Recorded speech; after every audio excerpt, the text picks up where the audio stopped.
Eu quero continuar a nossa série, o Ministério do Espírito. Eu preguei semana passada, eu falei muito especificamente sobre a obra interior do Espírito Santo, quando o homem nasce de novo. Hoje eu vou traçar um panorama. Não, na última mensagem, semana passada, na última mensagem do ano passado, eu preguei, que foi o primeiro dia da série. E eu quero continuar, vou fazer um panorama rápido e vou já seguir para o segundo mover do Espírito. Eu falei na última mensagem sobre o Espírito Santo vindo fazer morada dentro do homem e transformando o seu caráter, mudando consecutivamente as suas atitudes e trazendo o governo de Deus para dentro do homem, né? A gente falou muito sobre Gálatas 5, sobre o Espírito Santo nos ajudando a viver e a caminhar em santidade. E nesses níveis do ministério do Espírito, a gente encontra o Espírito Santo convencendo o homem do pecado. Isso está descrito em João 16:8, quando Jesus disse que quando ele vier, ele convencerá o mundo do pecado. Então, eu gosto de dizer que é o Espírito Santo trabalhando, ajudando o homem a sair da natureza pecaminosa.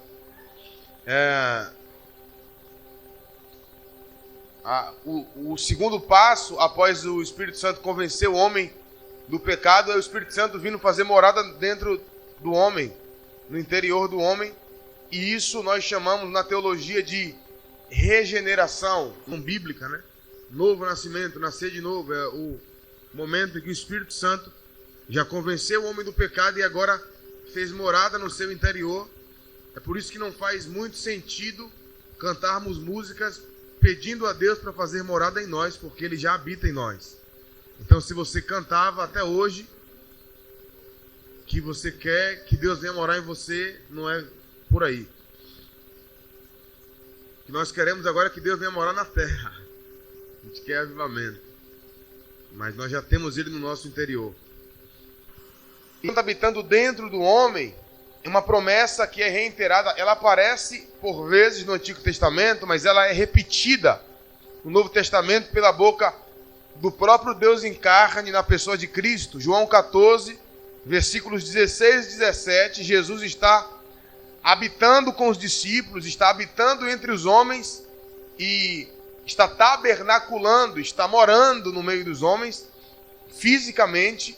E ele diz o seguinte: rogarei ao Pai, e Ele vos dará outro advogado, a fim de que esteja para sempre convosco. O mundo não pode receber, porque não o vê nem o conhece.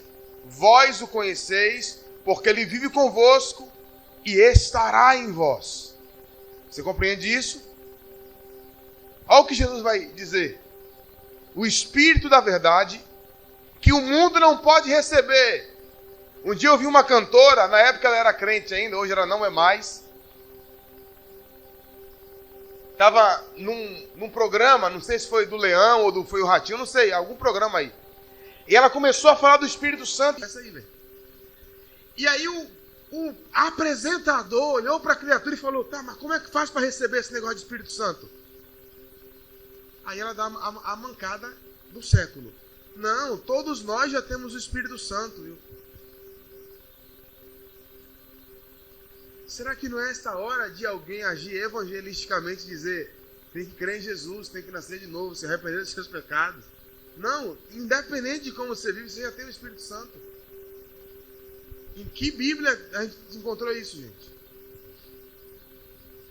Simplesmente todo mundo tem o Espírito Santo. Então, essa palavra aqui, essa promessa aqui, é porque assim, a gente tem que separar bem isso. O Espírito Santo está em todos os lugares agora, convencendo o homem do pecado nos lugares mais terríveis possível. Entretanto, isso não significa que ele habita dentro de todas as pessoas do mundo. Ele está sobre o homem. Talvez tenha alguém lá na boate agora, traindo a esposa, rodeado de mulher, cheio de droga no bolso, cheio de BO, e o Espírito Santo está ali convencendo ele. mas não significa que o Espírito Santo mora nessa pessoa. O Espírito Santo convence o homem do pecado, nível 1.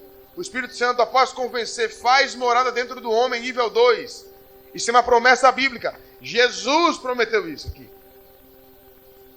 E o versículo 17 vai dizer isso. O Espírito da verdade que o mundo não pode receber, porque não o vê, nem o conhece.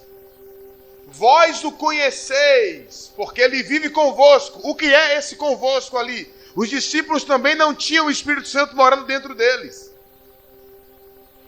O Espírito Santo está operando na vida e ministério. Jesus habita com os discípulos, então o Espírito Santo está com os discípulos ali, próximo deles.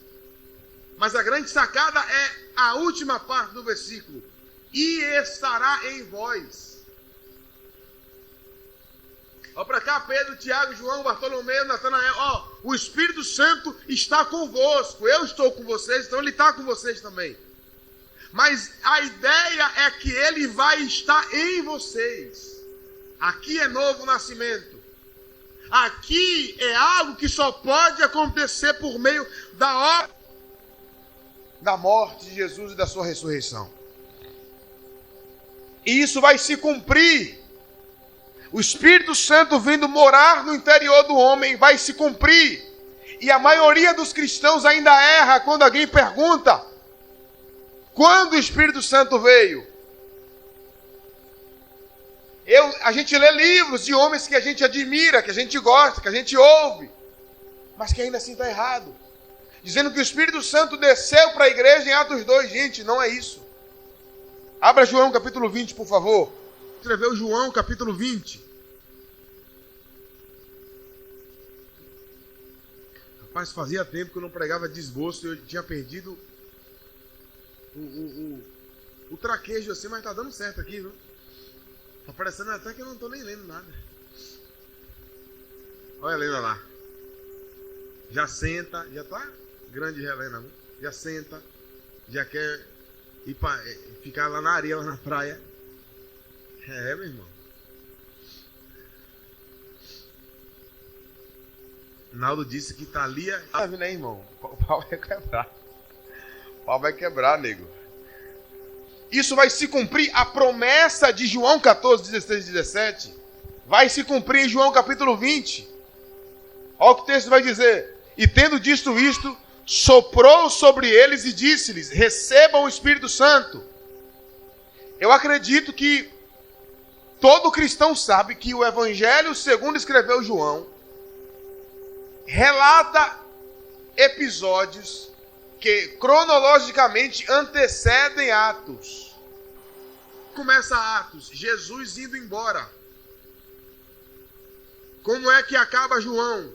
Jesus ressuscitando e encontrando os discípulos pela primeira vez. Então, João primeiro, aí acabou João, aí vem Atos. Então, em Atos capítulo 2, quando o Espírito Santo é derramado, não é o cumprimento de João capítulo 14, a promessa do Espírito Santo vindo morar dentro de nós. Ali é uma outra coisa. Dentro do homem, da igreja, né? Ali, os primeiros discípulos ali, foram os primeiros a receber o Espírito no seu interior, após a morte de Cristo. Em João capítulo 20, Jesus aparece e diz assim: recebam o Espírito Santo. E não há nenhuma manifestação sobrenatural. Ninguém orou em línguas. Ninguém profetizou.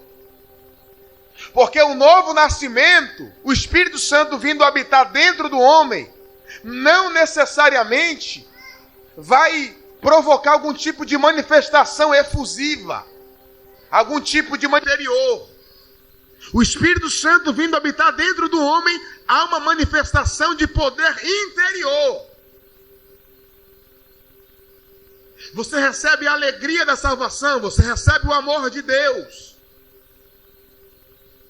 Você recebe aquilo que eu chamo de a habilidade espiritual de controlar a si mesmo, domínio próprio.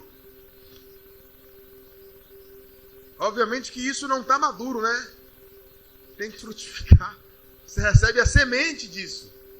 E agora você está essas habilidades espirituais. Certo? Então, há um grande equívoco referente a quando os discípulos receberam o Espírito Santo. Porque a maioria das pessoas acreditam que foi em Atos 2. Não foi em Atos 2. E é aqui que está a grande sacada. Nós precisamos compreender que o novo nascimento não necessariamente você recebe o Espírito Santo sobre você, o Espírito Santo dentro de você. Biblicamente falando, é para, após nascer de novo, já ser batizado com o Espírito Santo. É isso que a gente vê em Atos o tempo todo. Quando os homens nasciam de novo, os apóstolos já iam impondo as mãos para que o Espírito Santo caísse agora sobre eles. Então a grande sacada para você pegar isso aqui é o seguinte: todas as vezes que você vê a expressão em na Bíblia, está se referindo ao Espírito Santo na operação de habitar no homem. Ele mora no homem, em vós, dentro de você. Só que existe a operação do Espírito Santo sobre nós. O Espírito Santo sobre nós é o que a Bíblia chama em Atos 1 de revestimento de poder. É uma roupa, é uma capa, é um manto espiritual que você recebe para operar no poder do Espírito Santo. Então, João capítulo 20, Jesus está entregando o Espírito Santo, que traz nesse momento a semente de Deus, ou começar uma transformação em nosso caráter. E você agora precisa se render a essa nova natureza. Gálatas capítulo 5 fala sobre isso. Eu falei disso na última mensagem. Gálatas capítulo 5, aquilo ali é o presente que você recebe em João capítulo 20, que é o Espírito Santo sendo recebido para um novo nascimento. E o que acontece mais? Eu enumerei algumas coisas aqui que são resultados, que é uma obra operada pelo Espírito Santo vindo morar dentro de nós. Primeiro, nosso espírito se torna um com Ele. 1 Coríntios 6,17. Entretanto, aquele que se une ao Senhor é um só espírito com Ele. Certo? Quando você nasce de novo, você se torna um com o Espírito de Deus. Você se torna um com Jesus. Rindo por quê? Porque agora você faz parte do corpo de Cristo. É por isso que eu sempre digo, não existe isso. Ir para a igreja, não ama Deus. Não, eu só gosto de Jesus, da igreja não gosta de Jesus, porque a igreja é Jesus. A igreja é uma só com Jesus. Então, olha para mim aqui, em nome de Jesus. Eu estava esses dias em casa não, eu tinha chegado em casa da ilha, quando eu deitei na cama, o Espírito de Deus me deu um, irmão.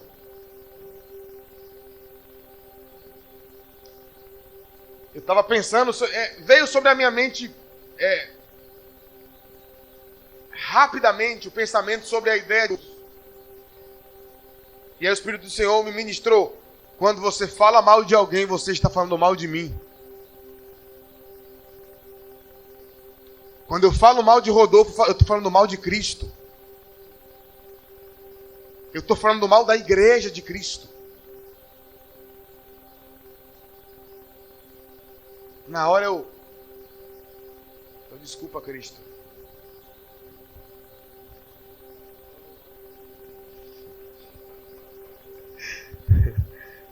Então, a gente se torna um com... E ser um com Ele, gente, isso aqui é muito sério. E a gente é porque, não sei, cara. A gente meio que às vezes não pega a visão do que Ele está dizendo. Sabe o que é você ser um? Com o camarada que criou isso aqui tudo, velho.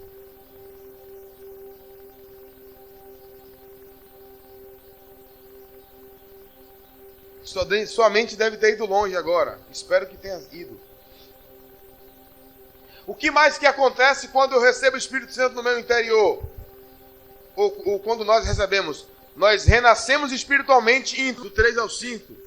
Jesus respondeu-lhe dizendo: em verdade vos digo, Se alguém não nascer de novo, não pode ver o reino de Deus. Nicodemos questionou: como pode um homem nascer sendo velho? Pode, todavia, entrar pela segunda vez no ventre da sua mãe e nascer novamente? Arraseou Jesus: em verdade vos asseguro, quem não nascer da água do Espírito não pode entrar no reino de Deus. Deixa eu corrigir mais uma falha aqui que eu já vi isso acontecer algumas vezes por aí. E querendo interpretar um texto baseado em uma frase, diz que aqui Jesus está falando sobre duas coisas: ver o reino e entrar no reino, e não é isso. Hildo, como você chega a essa conclusão de uma maneira tão fácil assim? Porque o texto aqui está falando sobre novo nascimento. Se você quiser ver o reino, você tem que nascer de novo. O que é nascer de novo, se não nascer da água e do Espírito? Nascer coisa ou é equivalente a nascer da água e do Espírito. Nascer de novo não é uma coisa e nascer da água e do Espírito outra coisa. Ambos é a mesma coisa. É 6 e meia dúzia. É tu e você. Você vai falar de um jeito, de outro, mas está falando da mesma coisa.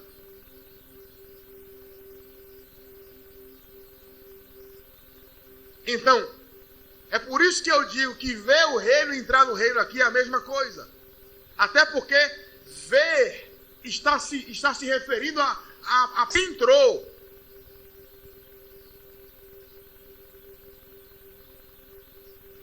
Então, quando você nasce de novo, você começa a perceber a realidade do mundo espiritual à sua volta. Vamos lá, alguém? Você começa a perceber a realidade do mundo espiritual à sua volta, quando você nasce de novo. Então, quando o Espírito Santo vem fazer morada dentro do homem, o homem renasce espiritualmente e o homem agora é um cidadão do reino de Deus. O que mais acontece quando o homem nasce de novo? Quando o Espírito Santo vem morar no homem, o homem se torna templo do Espírito Santo. Estava conversando com um camarada esses dias, o Rodolfo também estava. E ele estava falando: não, cara, eu não voto em ideologia de esquerda porque eu gosto. Não é a questão ideológica, não. É a questão científica. Eu falei: beleza. Mas quando você vota por causa da questão científica, você está concordando com a questão ideológica. Uma coisa da outra. E por que eu estou dizendo isso? Porque olha o que é ser templo do Espírito Santo. 1 Coríntios 6,19. Ou ainda não entendeis que o vosso corpo é santuário do Espírito Santo, que habita em vós, o qual tendes da parte de Deus, e que vocês não pertencem a vocês mesmos. Eu estou dizendo isso porque eu vejo cristão com essa ideologia: meu corpo, minhas regras. Irmão, seu corpo, regras de Deus. Crente. Então, quando você recebe o Espírito Santo dentro de você, você está se tornando templo do Espírito Santo. O seu corpo agora é dele.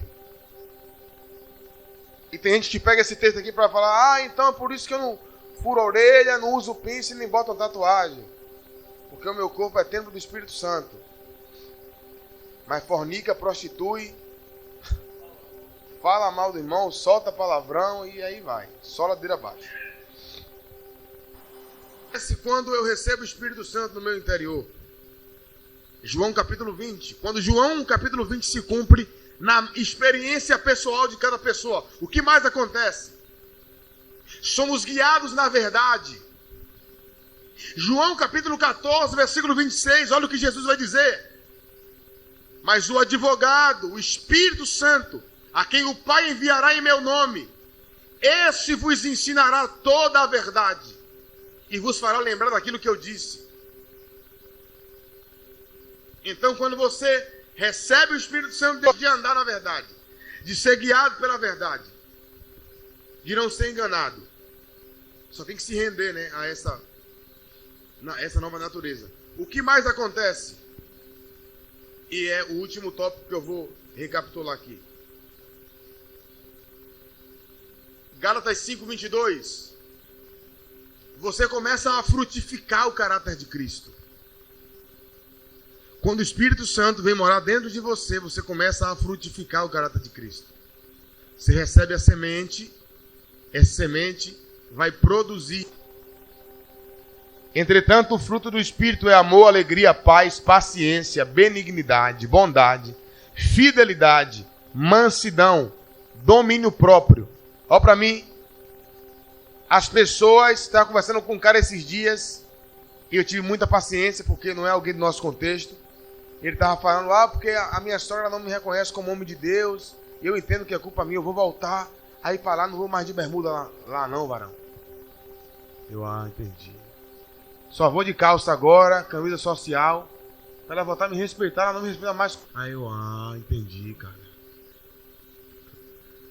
Eu entendi, cara. Então ela só vai te respeitar com o pastor depois que você botar uma roupa de evangélico.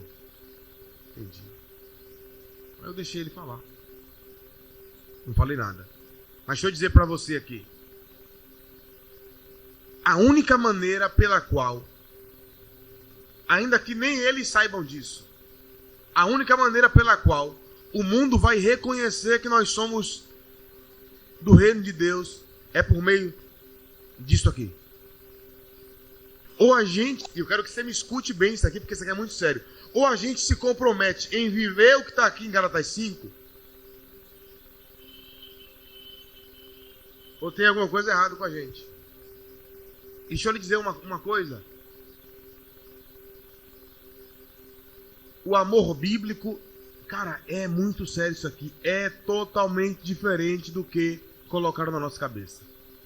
A primeira coisa é que o mundo, o humanismo removeu, Luiz Hermínio que diz isso, removeu a correção do amor. Onde grande parte das pessoas se sentem amadas enquanto não são corrigidas. Quando elas são corrigidas, agora elas não são mais amadas. Na cabeça delas.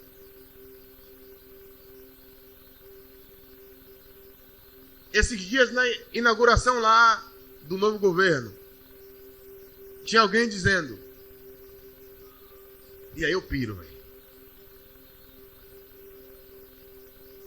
que o amor venceu. E que o próprio Cristo disse. E de fato Cristo disse isso. O mundo saberá que vocês são meus discípulos quando vocês vos amardes uns aos outros.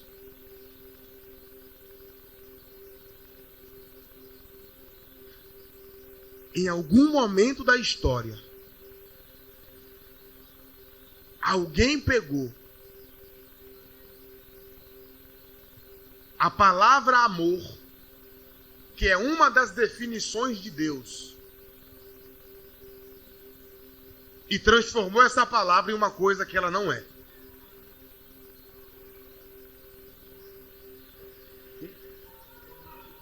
Banalizou a palavra.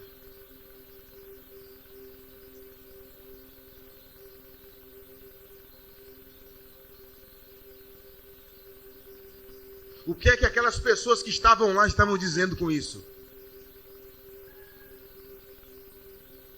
Cristo falou que a gente será conhecido como discípulo quando a gente se amar. O que é se amar na cabeça deles?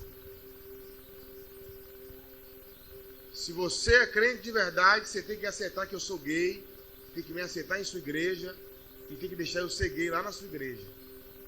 Não, irmão. Eu te amo quando eu digo a você, se você quiser ser gay, você pode ir embora. Mas se você tem essa dificuldade e você quer ser transformado, pode vir andar com a gente. Pode vir para cá. Isso é amor. Ó Paulo praticando amor em 1 Coríntios 5. Pega esse camarada aí e manda ele embora da igreja agora, cara. Rio do amor, amor. Mandando embora, mandando embora.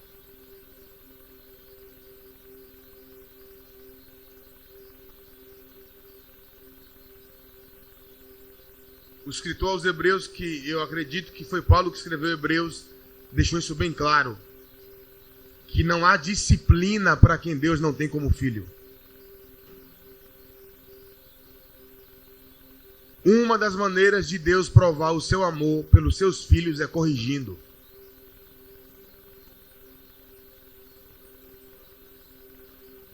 Yes.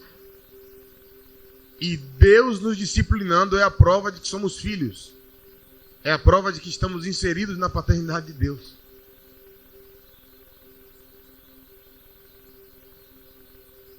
Então, quando você estiver errado e você for corrigido por Deus ou corrigido por algum irmão, aceite que esse irmão está te amando, velho.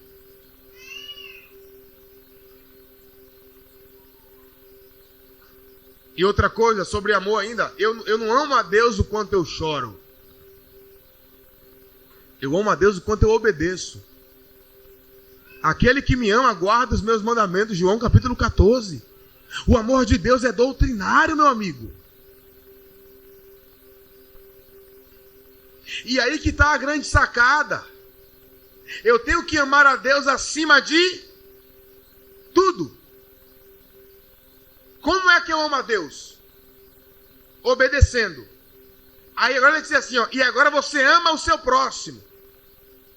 Se para eu amar o meu próximo eu tenho que concordar com a cagada dele, eu não estou amando a Deus. Porque amar a Deus não me permite concordar com o pecado que alguém pratica. Então, irmão, não dá para conciliar. Isso não é evangelho, velho. Já saí da mensagem. Deixa eu voltar para onde eu estava. Falando aqui sobre o fruto do Espírito aqui. Amor, alegria. Estou só explicando o que é amor. Tá bom? Você entendeu o que é amor? Amor, alegria, paz, paciência. Irmão, paciência. Eita, paciência. Velho. Paz aqui é ser pacífico e não pacifista. Mariana postou uma vez um post de um cara que eu falei, velho, esse cara tá certo. Ele falou, Deus não nos chamou para sermos pacifistas. Às vezes, para a gente desfrutar de paz, vamos ter que ir para a guerra, irmão. Às vezes, para que a paz se estabeleça, o pau vai ter que quebrar na cabeça de alguém, velho. Então não confunda a paz com o good vibes, o hippie. Não, tá tudo bem, cara. Não tem vez que não tá tudo bem, velho. Paz. A paz bíblica. Rapaz, a gente precisa ressignificar muita coisa, velho. Alegria.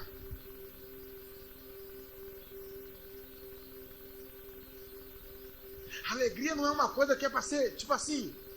Se você só se alegra quando acontece uma coisa que você gosta, isso não é alegria, irmão. A alegria bíblica é um aspecto do fruto do Espírito, isso é permanente. Por mais que você esteja bolado, exerça aquilo que Paulo disse, alegrai-vos sempre. Benignidade. É o ato de ser benigno. É por isso que aquela canção da Ana Paula Valadão, se tu olhares, Senhor, para dentro de mim, nada encontrará de bom. Eu não canto. E eu não estou dizendo que a música está errada. É uma música para o pecador cantar. O pecador não tem nada de bom. A Bíblia diz que se você nasceu de novo, a benignidade e a bondade de Deus está no seu interior. Irmão, se Deus olha para você e não enxerga nada de bom, o Espírito Santo não está aí não, irmão. No mínimo é para ter o Espírito Santo. Se o Espírito... Irmão, é sério. A gente precisa ter cuidado com o que a gente canta. E, gente, não estou dizendo que a música está errada. Estou dizendo que é uma música para o pecador. É uma música evangelística. Mas não é uma canção congregacional para se cantar. Vamos lá? Benignidade, bondade, fidelidade, mansidão. Jesus era manso e quebrou o pau no templo, viu? Tem nada a ver. Só para você entender. O manso é alguém que não anda procurando problema, mas que resolve os problemas que tem. Domínio próprio. Não dá para um crente vir com esse baratinho. Não, rapaz, porque eu não consigo. Consegue. Consegue porque a Bíblia te garante domínio próprio. O Espírito Santo habitando em você te garante domínio próprio. Contra essas virtudes não há lei. Ok? E o que é que Jesus vai dizer em Mateus capítulo 7? Pelos seus frutos os conhecereis. É possível alguém colher uvas de um espinheiro ou figo das ervas daninhas? Assim sendo, toda árvore boa produz bom fruto, mas a árvore ruim dá fruto ruim. A árvore boa não pode dar frutos ruins, nem a árvore ruim produzir bons frutos. Olha para mim, irmão. Tenha cuidado com os frutos que você anda produzindo por aí, viu? Em nome de Jesus. Toda árvore que não produz fruto bom é cortada e atirada ao fogo. Portanto, pelos seus frutos os conhecereis. Não é pela roupa, não é se tem tatuagem ou se não tem, não é se usa coque ou se não usa, não é se usa terno ou se não usa, se usa bermuda ou se não usa. É pelo fruto. Eu posso estar de terno e gravata e não dar bom fruto. Eu posso estar de bermuda, cabelo platinado, tatuagem, pince e não dar bom fruto. Eu posso andar de terno e gravata e dar bom fruto. Eu posso estar de bermuda, cabelo platinado, brinco na orelha, tatuagem e dar bom fruto.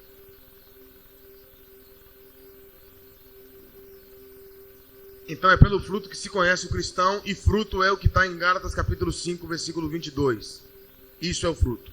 Então, tendo dito isto, isso aqui é o que acontece quando o Espírito Santo vem habitar dentro do homem. Eu tentei falar sobre isso na primeira mensagem, não consegui, porque eu não preguei com o material que eu preparei para isso, mas agora eu consegui fazer um resumo aqui. Isso é, tudo isso que eu falei até aqui agora, é o Espírito Santo que veio habitar no homem, certo? É o Espírito Santo que veio habitar no homem. Agora, quando o Espírito Santo vem sobre o homem, é aquilo que nós perguntamos, irmão, você já é batizado com o Espírito Santo? Quais são as expressões bíblicas para isso? É batizado com o Espírito Santo, cheio do Espírito Santo, revestido de poder e ter o Espírito Santo sobre. São as quatro, pelo menos, que eu lembro aqui, que se refere à mesma coisa. E não se engane, o batismo com o Espírito Santo pode sim acelerar o seu processo de amadurecimento e de santificação. É por isso que é chamado de batismo de fogo. Porque é quando o Espírito Santo vem sobre você que você começa a desfrutar. Não quer dizer que você vai seguir desfrutando a sua vida toda, mas que você começa a desfrutar da plenitude do Espírito Santo. E não se engane, ser batizado com o Espírito Santo, ser cheio do Espírito Santo, ser revestido pelo poder do Espírito Santo, não é uma vez e pronto. É sempre. É todo dia. Em Atos capítulo 2, eles foram cheios do Espírito Santo. Em Atos capítulo 4, as mesmas pessoas foram cheias do Espírito Santo de novo. Então, é por isso que Paulo vai deixar claro em Efésios, para uma igreja madura como a igreja de Éfeso, enchei-vos do Espírito Santo. Como? Salmos, cânticos espirituais, que é cantar em línguas, dons, profecia, doutrina. Então, você tem que se encher do Espírito Santo todo dia, irmão. Todo dia. Todo dia. Não é só domingo, é todo dia. Não é só na sala de oração, é todo dia. Não é só quando está à vontade, é todo dia. Amém? Então, essa experiência de poder, o Espírito Santo auxilia profundamente no seu processo de purificação progressiva. Certo? Então, eu tenho aqui, eu sempre falo sobre isso, mas eu vou falar de novo. Tem duas falas de Jesus aqui.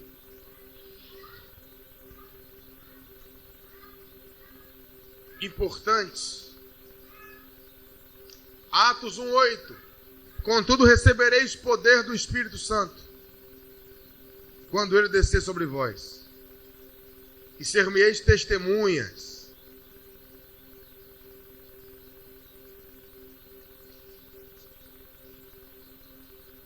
Em Samaria, na Judéia e nos confins da terra. Então veja bem, o Espírito Santo enche a gente. É por isso que eu falo, que a galera fica, não, a gente tem que pregar o Evangelho. Eu falei, irmãos, teve um cara que eu falei assim, eu falei, irmão, você não tem que pregar o Evangelho não, velho. Não, porque Deus está queimando o nosso coração. Eu falei, não, mano, cadê o poder de Deus?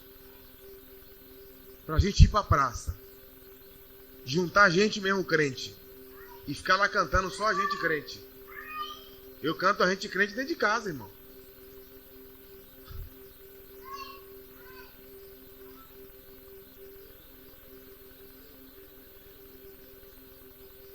Ah, não, pelo menos eu estou dando um folheto, irmão. As pessoas rasgam.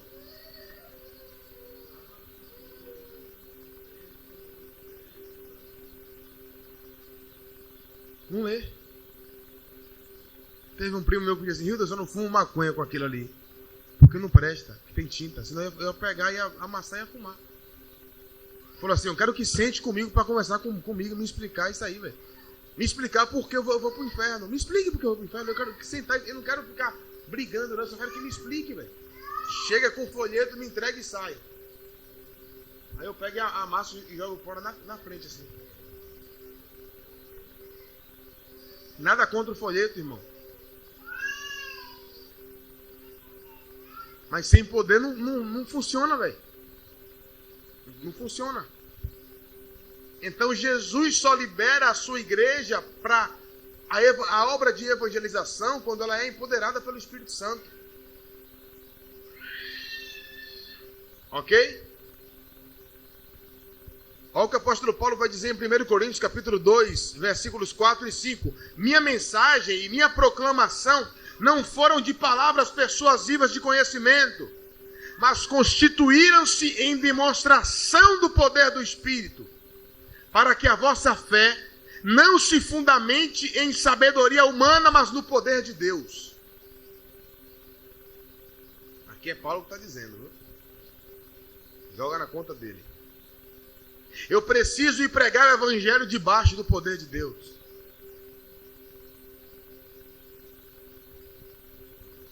A promessa de Jesus em Atos 1:8, né? Ele está repetindo a promessa de Joel, capítulo 2, de derramar o Espírito sobre toda a carne. O Espírito não é derramado sobre toda a carne em Atos 2, começa a ser ali. A promessa começa a se cumprir ali.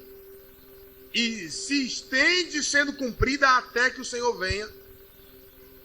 Porque nós não vimos ainda toda a carne ser batizada com o Espírito, todos os povos. Nós não vimos ainda um batismo global no Espírito Santo. Estamos para ver nos próximos dias. Alguém pode dizer amém, gente, com isso? Eu acredito que estamos para ver isso nos próximos dias. Em Atos capítulo 2 está escrito, e ao completar-se o dia de Pentecostes, estavam todos reunidos em um só lugar. E aí acontece como vem o derramado do Espírito. De repente veio do céu um barulho semelhante a um vento soprando muito forte. E esse som tomou conta de toda a casa onde estavam assentados. Então todos viram distribuídas entre eles línguas de fogo que pousou sobre cada um deles. Eu vi Ângelo Basso falar algo sobre isso que eu achei interessante. Ele falou, irmão, não é sobre cada um deles na cabeça. é sobre cada um deles. É um revestimento do fogo do Espírito sobre o homem. A minha roupa está sobre mim. É um tocha humana. E todas as pessoas ali reunidas ficaram cheias do Espírito Santo e começaram a falar em outras línguas de acordo com o poder que o próprio Espírito Santo lhes concedia que falassem. Sim, a evidência inicial do batismo com o Espírito Santo é falar em línguas. Ah, mas aqui falou línguas de terra. A Bíblia não diz isso aqui. Diz que em determinado momento as pessoas de outras nacionalidades começaram a ouvir cada um falar em sua própria língua. Quem abre um texto desse aqui me prova que eles falaram línguas terrenas. Eu vou provar só numa lógica aqui. Primeiro, o texto não diz. E segundo, vamos para a lógica. 120 pessoas falando ao mesmo tempo. Existiam ali mais ou menos 11 etnias. Pronto. Falando ao mesmo tempo 11 etnias. Explica para mim como é que se entende o que está... Irmão, é uma feira. Ninguém entende nada. E outra coisa. Cara, não pensa que aquela multidão de pessoas que... Daquela multidão... Quase 2.000 ou quase 3.000 pessoas. Quase 3.000 se converteram. Não tinha só 3.000. Tinha muito mais. São 120 falando. Vamos supor que está falando línguas da terra. 120 falando e mais não sei quantas mil comentando sobre isso. Não é língua da terra, nego.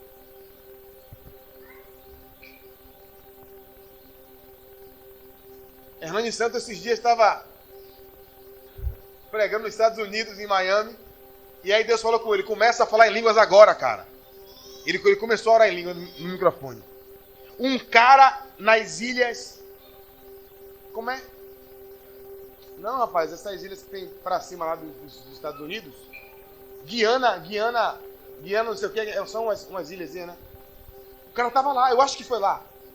O cara tava assistindo a live, Mário. Ele ouviu Hernani falar na língua dele.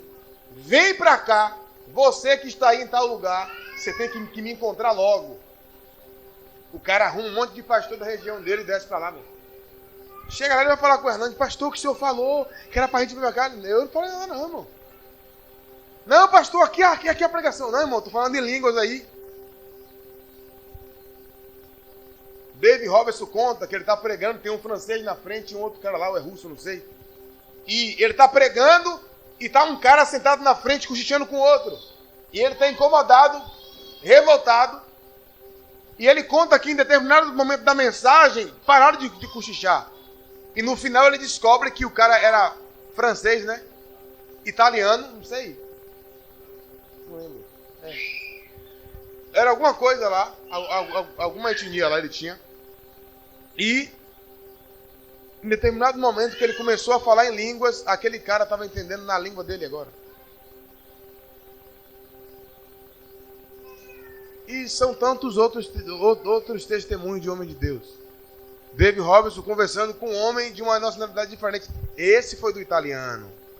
Que ele para e começa a trocar ideia com o cara, só que estão os dois conversando em línguas. Quem estava de fora via os dois falando em línguas. E eles estão ali conversando. David está entendendo em inglês e o cara está entendendo na língua dele. Assim como também acontece da pessoa falar o idioma, aprender o idioma, aprender a escrever. São variedades de línguas. Ok? Então, sim, batismo com o Espírito Santo é evidenciado inicialmente por línguas. Sim, falar em línguas é para todos. Semana que vem vamos falar sobre isso, sobre a operação do Espírito Santo no falar em línguas, que é após o batismo com o Espírito Santo. Entende? E uma vez que o homem é batizado com o Espírito Santo, agora ele começa a operar ou pelo menos ele acessa, né, esse quartinho aí no mundo espiritual, onde estão lá os dons do Espírito. E que a gente erra.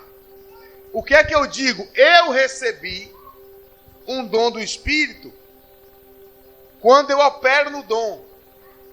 Não, irmão. Quem recebe o dom, porque a palavra dom é presente. Quando eu oro por alguém e ele é curado, quem recebeu o presente foi ele, não sou eu que estou recebendo. Quando eu entrego uma palavra de conhecimento a Marta, não sou eu que tenho o dom, é ela que está recebendo o dom, o presente. Eu estou operando em uma manifestação do Espírito, eu possuo essa manifestação. Mas ela recebe o presente. Quando eu opero e entrego uma palavra de conhecimento, palavra de sabedoria, profecia, cura, qualquer coisa.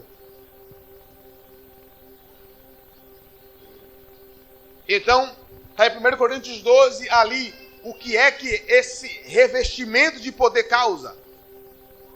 1 Coríntios 12, ali, do 1 ao 31, está se referindo à manifestação de poder no sentido de a energia do Espírito Santo, a efusão do Espírito Santo. É o poder dunamis, como uma dinamite. E esses dons estão separados em categorias. 3 categorias: dons vocálicos, dons de poder, dons de revelação. Os dons vocálicos são profecia, línguas e interpretação de línguas. Porque são os dons que você opera com a sua boca. Por isso que na teologia chamamos de dons vocálicos. Não é bíblico, é só teológico. Tá? Só para facilitar, para tornar a didática mais compreensível. Dons de poder é o dom da fé, dom de curar e dom de milagres. Olha para mim, para lhe dizer uma coisa séria aqui. Quando aparece dom da fé aqui, não está falando da fé que você precisa receber para ser salvo. A fé salvífica é uma outra coisa. Dom da fé aqui, a gente chama também na teologia de uma fé especial. É uma operação. Por exemplo. Jesus cospe no chão, faz uma lama e chega no olho do cara e... Pum! Dom da fé operando. O dom da fé trabalha em sintonia com a operação de milagre. Perna crescer, braço crescer, olho crescer. Morto ressuscitar. Você pode operar em dom de milagre sem operar no dom da fé. Mas você vai cheio de... Rapaz, e se não rolar, velho? A sua mente está ali. Quando o dom da fé cai sobre você, quando você vê se já fez. Rodolfo na IBVP. Acabou o cimento, acabou o concreto, acabou tudo, irmão. Esse cara tá aí agora. Oxi, pode passar o sarrafo aí e puxar que vai ter, velho. Passa o sarrafo e puxa. E eu não falei nada para atrapalhar. Aí eu falei assim, vou sair de perto, porque se não chegar eu vou dar risada, eu vou sair daqui. Peguei e sair de perto, fui fazer alguma coisa lá. Quando eu volto, velho, foi quando derramou um pouquinho fora assim, velho, parou. Dom da fé, operando com o dom de milagre. O que é o dom de milagre? É você manipular a matéria, água virar vinho. 5 pães e 2 peixes alimentar mais de 10 mil pessoas. Amaldiçoar a figueira e ela secar. Andar sobre as águas. Jesus sempre operava com o dom da fé. Porque eu não vejo ele titubeando em nenhum momento. Véio. O dom da fé trabalha em parceria com o dom de milagre. Com o dom de cura. Também, o dom da fé também trabalha com a outra categoria, que são dons de revelação, palavras de conhecimento. Às vezes, quando você vê, você já falou. Já aconteceu isso comigo várias vezes, de eu falar, Deus, e se não for aquilo que eu falei? Mas ainda bem que foi, né? Teve um dia que tinha um pessoal na igreja que fui pregar, eu não entendia nada, de nada. Tava pregando, tinha uma mulher que o pai dela estava no hospital para amputar a perna. Você estava comigo, foi? Em Sátiro Dias. Foi mesmo, foi. Você foi assim, eu estava comigo no dia. Rapaz, eu falei assim, ó. Essa moça aí, seu pai está no hospital, né? Ela é. Eu falei, a perna dele não vai ser arrancada, não. Velho, quando eu cheguei no quarto do hotel, tá eu e o Rodolfo, falei, mano, e se amanhã a gente aqui arranca a perna desse homem, velho? Mas no outro dia ele teve alta, foi pra casa, depois de uma semana ele morreu, mas morreu com perna. Eu não disse que não ia morrer, eu disse que não ia arrancar a perna. A minha parte tá garantida. Não devo nada a ninguém.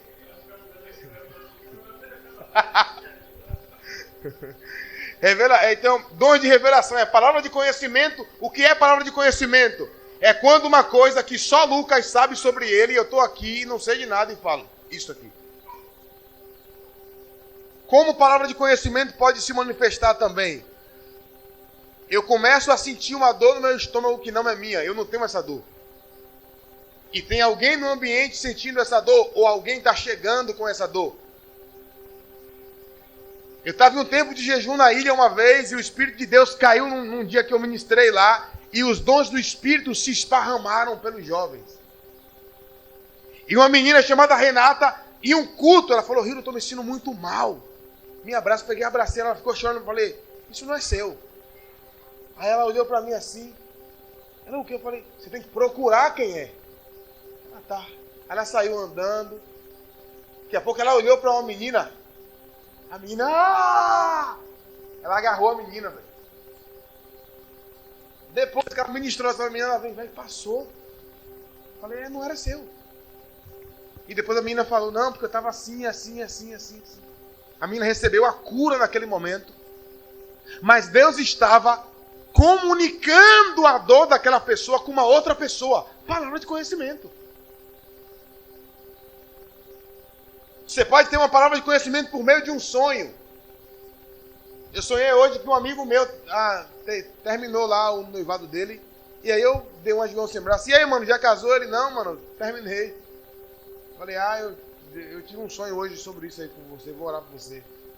Então, palavra de conhecimento é Deus te dando uma informação sobre alguém que você não tinha. Sobre o passado ou presente. Palavra de conhecimento sempre tem a ver com passado ou com presente. Rio de coisas sobre o futuro, isso é profecia. Está na categoria dos dons vocálicos. E sim, profecia também envolve revelação. É por isso que isso aqui é só teológico. Só para a gente se situar. Mas os dons, na verdade, se misturam, né? Palavra de sabedoria. O que é palavra de sabedoria? Enquanto palavra de conhecimento é eu ter uma informação sobre você. Do seu passado ou do seu presente. Palavra de sabedoria é eu ter a revelação de um conselho para você. José com o rei do Egito. O cara tem um sonho profético, porque aponta para o futuro, é uma profecia. 7 vacas gordas, 7 vacas magras, 7 espigas gordas, 7 espigas magras. São 7 anos de fartura e 7 anos de seca. Aí quando ele conta essa profecia para José, ela tem que ser interpretada. É o dom de interpretação.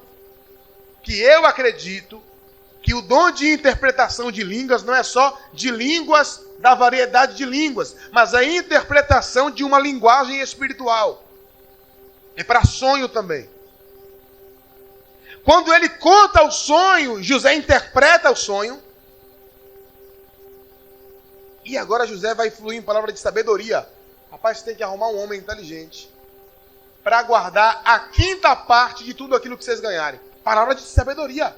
É um conselho divino. Então sim, vão haver momentos que pessoas vão te procurar sem saber o que fazer e Deus vai dar para você um conselho que você não tinha como dar pela sua própria capacidade. Palavra de sabedoria. É um fragmento da sabedoria de Deus sendo derramada sobre o seu coração para você dar um conselho. Discernimento de espírito. Discernimento é discernir, ver, perceber.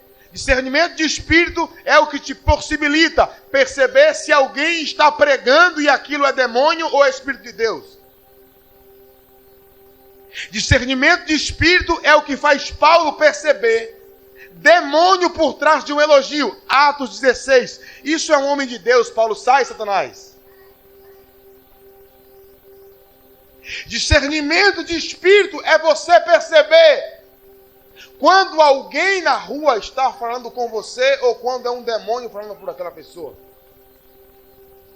Discernimento de espírito é você perceber quando alguém está no meio do culto profetizando se é demônio ou se é Deus.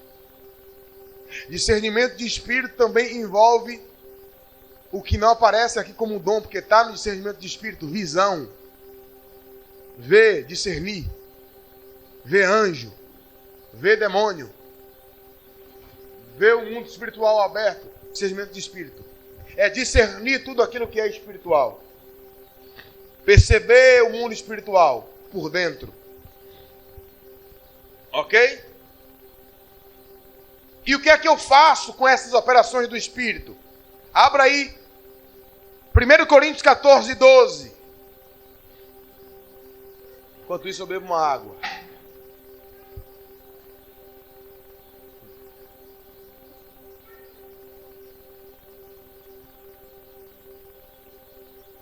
Diz assim: assim igualmente vós, visto que estáis desejosos por exercer dons espirituais, procurem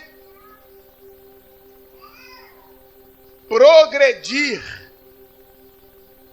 A palavra grega é perisseuo, que é amadurecer, progredir, crescer. Então, você que quer exercer dom espiritual, amadureça nele, para a edificação do corpo. Como progredir no dom? Viu alguém com dor de cabeça? Eu vou voltar a pregar sobre isso aqui, velho. Viu alguém com dor de cabeça? Vem cá, rapaz, vou te dar um Dorflex aqui. Bota a mão na cabeça e ora, irmão. Fulano de tal tá na UPA. Vai lá, nego. Tchau.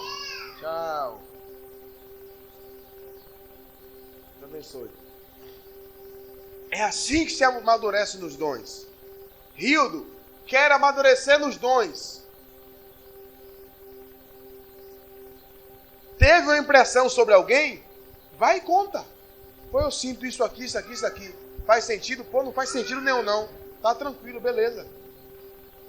E sai saindo. Não vai dando carteirada. Assim diz o Senhor. Você está com uma dor no estômago. Assim diz o Senhor, a sua mulher está lá em casa, o cara nem é casado.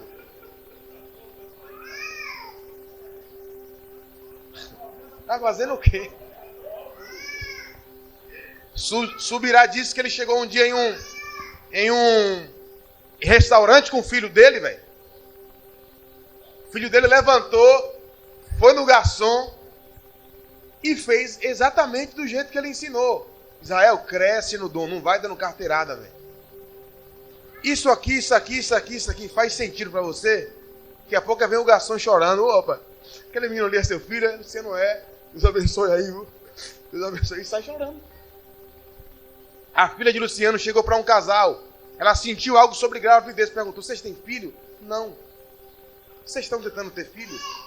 Estamos. O Senhor me mostra que vocês vão ter filhos. A mulher começou a chorar e a mulher era estéril.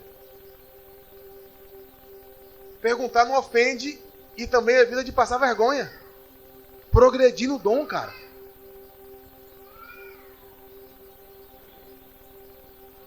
Profecia. Tá sentindo o ímpeto para ir em alguém? Vai lá e começa a profetizar na Bíblia. Fale o óbvio. E conforme o Espírito for ali movendo, não diga assim diz o Senhor, diga assim, eu sinto isso, isso, isso, isso. Eu percebo isso, isso, isso, isso. Porque a gente pode não ser Deus. Até você chegar a um nível de maturidade, de entender que é Deus mesmo. Vai progredindo. são protocolos que estão estabelecidos para a gente não estar errando. Tipo assim, não estar errando feio. Porque a gente vai errar. Vai cair, se joga em cima de um colchão de mola. Não se joga no concreto. Véio. Exatamente. Fábio Coelho conta em uma pregação que um dia estava em um movimento, tipo assim, ele tinha ensinado sobre isso. Aí o cara pegou o microfone. Eu estou tendo uma visão agora. Jesus sentado sobre o trono. E os anjos ao redor. E o Fábio, aí sim. E uma coroa de espinho. O Fábio, não. Meu irmão, vem cá. Segura aí, vem cá. Não, porque eu senti isso. Não, você sentiu errado, irmão. Jesus não está com a coroa de espinho. Assentado sobre o trono com a coroa de espinho está difícil, velho. Se empolgou. Então, qual é também a maneira boa de você desenvolver os dons? Conhecendo a Bíblia, cara. Conhecendo a Bíblia. Entende? Então, são maneiras da gente ir desenvolvendo e amadurecendo nos dons. Ok? Quais são as maneiras que a gente pode receber os dons, a movimentação dos dons? Você pode receber orando no seu quarto, jejuando. Você pode receber quando foi batizado com o Espírito Santo. Você pode receber porque alguém chega e impõe as mãos sobre você e compartilha. Romanos capítulo 1, versículo 11, Paulo vai dizer: pois grande é o desejo do meu coração em ver-vos, para compartilhar, transferir convosco algum dom espiritual, a fim de que sejais fortalecidos. 1 Timóteo 4,14, Paulo vai dizer: não deixes de desenvolver o dom que há em ti, que te foi outorgado por mensagem profética, com imposição de mãos por parte dos presbíteros. Na ilha, um menino chamado Ricardinho, todo culto ele vinha, mano, e aí ora por mim hoje e transfere para mim um dom de curar. Aí eu não dizia nada, né? Eu sentia que não era o tempo ainda. Eu, beleza, mano. Só que aí eu disse assim, me procure no final do culto. Ele esquecia. Aí passou. Passou 1 mês, 2 meses, 3 meses, 4 meses, 5 meses. Aí teve um dia que eu cheguei lá de supetão, de manhã, em uma conferência. Preguei, inclusive. E aí ele estava ajoelhado lá no chão, lá na frente. Aí o Espírito falou comigo, essa é a hora. Aí eu fui lá, velho. Mano, eu só toquei, eu nem disse nada, eu só toquei nele assim nas costas, ele começou a urrar. Aí eu comecei a ministrar sobre ele. Na mesma semana o cara começou a curar, velho. Tinha uma menina chamada Vivian, ela tinha intolerância à lactose. Ele chegou lá na casa que a gente estava lá, ele falou assim, eu acho que tinha uma lasanha, só que tinha creme de leite. Alguma coisa assim. Não sei se era lasanha, se era estrogonofe, era alguma comida assim. Aí ele falou assim, você não vai comer por quê? Ela, porque eu tenho... Ele, não, você tinha. Deixa eu orar por você aqui. Orou. Em nome de Jesus, eu cancelo agora toda a intolerância à lactose. Para lá. Pega ali um pacote de leite em pó, traz uma colher e traz uma barra de chocolate aí rápido. É assim, do jeito que eu estou lhe dizendo. Aí ela olhou para ele assim... Aí Satanás já queria usar alguém. Vivian, você vai comer? Ela, vou. Menina. Pegou uma colherzona, irmão. Meteu na boca da mulher. Ela, velho, começou a chorar. Não, mano, ó. Deixa eu dizer uma coisa pra você. Uma coisa é você que não come leite todo dia porque não quer. Uma coisa é alguém que tem vontade e não pode. Então, chorou só porque comeu leite. Não, irmão, é alguém que não podia comer leite e gostava muito de comer. Começou a chorar. Eu não podia comer, que doía o estômago na hora. Comeu uma barra de chocolate, irmão. Já pecou, né? Cometeu o espírito da gula. A gula pegou ela na hora. Comendo chocolate, comendo, enchia a cama de chorar. Na hora, assim. Pum. E tantas outras curas. Uma menina que entrou no culto mancando. Ele foi lá. Colocou a mão, o joelho dela ficou bom. A menina saiu andando boa. Totalmente curada. Então, comunicação de dons espirituais pode acontecer dessa forma. Com imposição de mãos. Certo? Então, é isso. Semana que vem eu vou falar sobre o ministério do Espírito. Agora eu vou enfatizar mais sobre o dom de línguas. E a gente vai seguir alguns dias falando sobre o benefício do dom de línguas. Eu e Rodolfo vamos estar pregando sobre isso aqui. E vamos exaustivamente falar sobre isso aqui. E a gente já falou sobre isso aqui em uma outra época. Mas a gente tem a mania de deixar de caminhar nas verdades que nós já aprendemos. E sabe o que é que acontece? A gente para de receber dos benefícios que aquela verdade carrega. Eu estou relendo o livro de David Robertson, Andar no Espírito, Andar no Poder. Aquele livro mudou a minha vida. Teve gente que eu indiquei esse livro, não fez nada. Tipo assim, o cara leu. Teve uma galera da ilha que leu, tipo assim.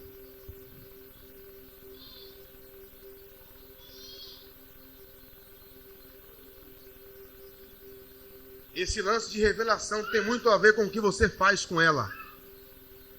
Se você tem uma informação e você não coloca ela em prática, irmão, não significa nada. É uma arma no seu coldre e você não saca.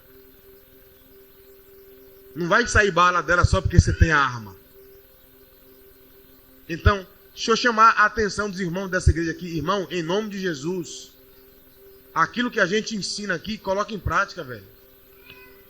Oração em línguas. Ora em línguas o tempo todo, todo dia. Amém?